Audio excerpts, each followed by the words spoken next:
আচ্ছা, আমরা সেই ছোটবেলা থেকে অনেক গল্প শুনেছি না? যে লক্ষ্যে অটুট থাকতে হবে। যদি লক্ষ্য থাকে অটুট, বিশ্বাস হৃদয়ে, হবেই হবে দেখা, দেখা হবে বিজয়। আবার শুনেছি সেই মাঝি সবচেয়ে ভালো যে হাল শক্ত করে ধরে রাখে ঝড় তুফানে, তাই না? আচ্ছা, আপনি প্রচন্ড ঝড় আসছে। আপনি খুব শক্ত করে হাল ধরে আছেন। খুবই ভালো কথা। কিন্তু এমন যদি হয় ঝড়ের গতি এবং ঢেউয়ের প্রকৃতি এগুলো আপনি কোনো চিন্তা চেতনা আপনার মধ্যে নাই। আপনি ধরেই আছেন হাল একদম উল্টো স্রোতের দিকে। তাহলে কি ভালো জিনিস?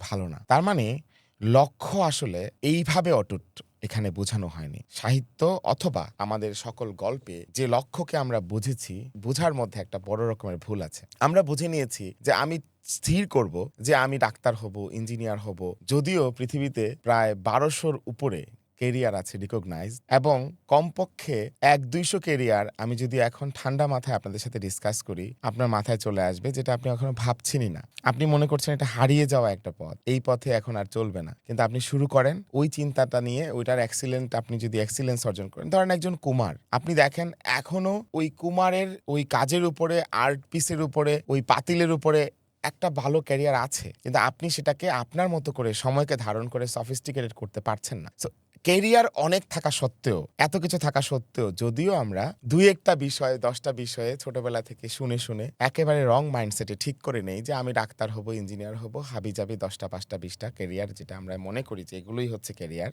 সেগুলো ঠিক করে নিয়ে তারপর তার মধ্যে আটকে যাই এবং আমাদের জীবন বোরিং হতে, হতে, হতে, হতে, হতে আরো বোরিং হয় এবং এই বিতৃষ্ণা জীবন আমরা শেষ করি।